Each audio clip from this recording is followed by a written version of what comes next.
एक जिंदा लाश और एक ऐसा केस जो हमारे पूरे जस्टिस सिस्टम पर, हमारी पूरी न्याय प्रणाली पर एक बहुत बड़ा सवालिया निशान लगाता है। आज हम नोएडा मोतिहारी मामले की गहराई में जाएंगे। ये कहानी सिर्फ एक अजीब केस की नहीं है, बल्कि ये हमारी पूरी इन्वेस्टिगेशन व्यवस्था का एक आईना है। तो इस मामले की शुरुआत होती है एक बहुत ही चौंकाने वाले आरोप से। बिहार के मोतिहारी में एक महिला लापता हो जाती है। शक सीधे उसके पति पर जाता है कि भाई उसने अपनी पत्नी का मर्डर कर दिया है। पुलिस भी फौरन एक्शन में आती है।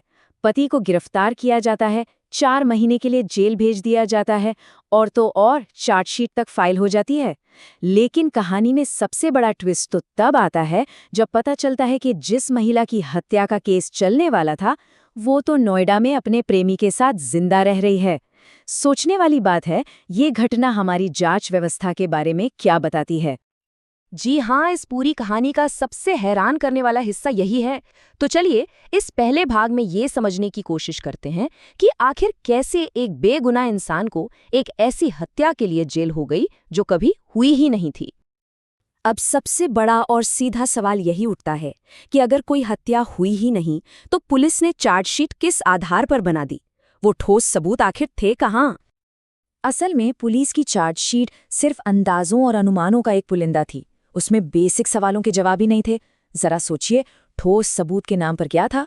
कुछ नहीं। कथित मृतका की कोई पोस्टमार्टम रिपोर्ट थी? नहीं। क्या शव की पहचान के लिए कोई वेरिफिकेशन किया गया? नहीं। और सबसे जरूरी, क्या डीएनए एनालिसिस जैसा कोई भी फॉरेंसिक सबूत इकट्ठा किया गया था? इसका जवाब भी है नहीं। इन्वेस्टिगेशन के पहले ही कदम पर इतनी बड़ी चूक कैसी हो सकती है? और देखिए, जब प्रोसेस ही गलत हो तो वो अपने आप में एक अन्याय बन जाता है। इसके नतीजे बहुत गंभीर होते हैं। पहला, मानवाधिकारों का सीधा सीधा हनन।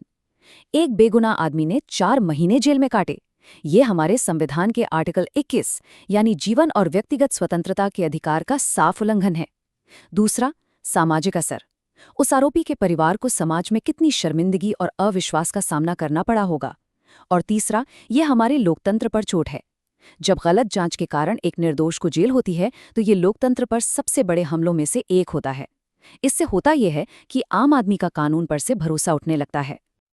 तो चलिए अब अगले हिस्से पर चलते हैं और इस समस्या की जड़ को पकड़ने की कोशिश करते हैं।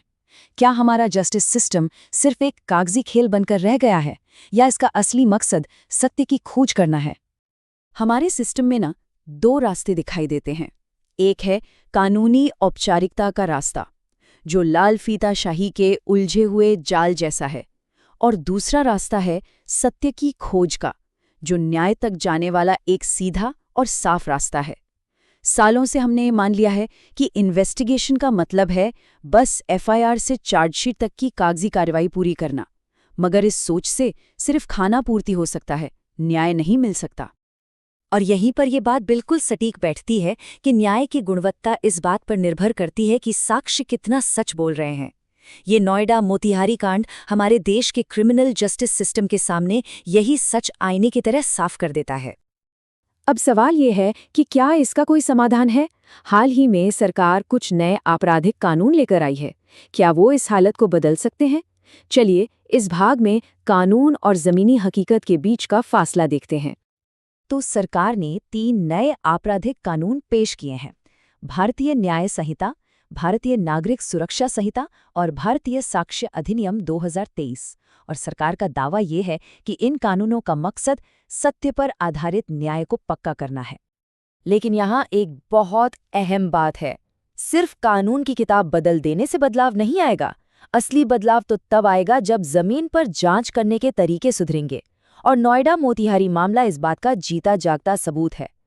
नए कानूनों में वैज्ञानिक जांच पर बहुत जोर है, लेकिन अगर पुलिस का काम करने का तरीका वही पुराना रहा तो नतीजे भी पुराने ही होंगे।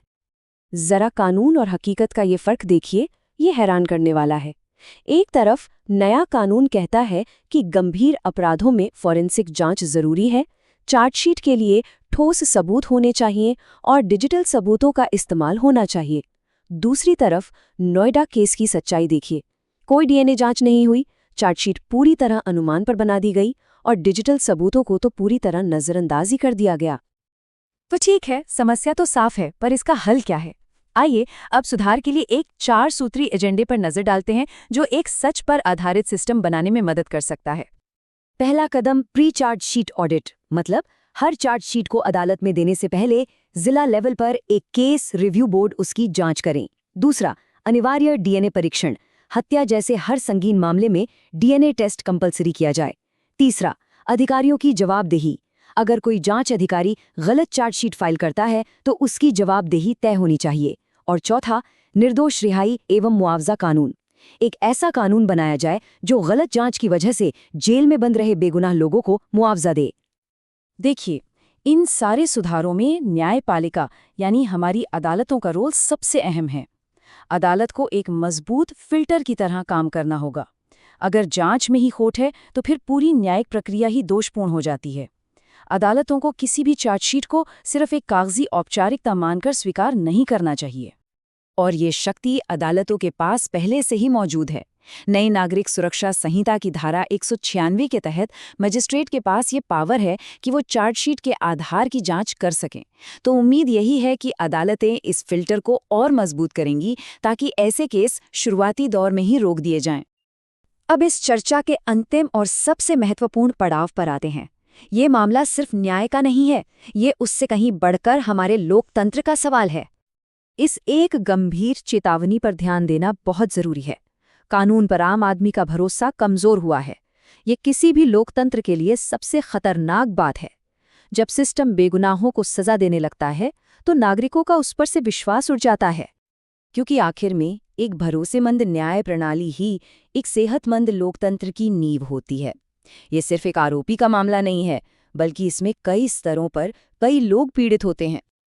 तो आखिर में हम इस एक सोच के साथ रुकते हैं कि न्याय का मतलब सिर्फ किसी को सजा देना नहीं है, बल्कि सच्चाई को साबित करना है। कानून तभी जिंदा रहते हैं जब उनकी आत्मा पर अमल हो, वरना चार्जशीट की फाइलें अदालतों में धूल खाती रहेंगी और बेगुनाह लोग जेलों में सड़ते रहेंगे।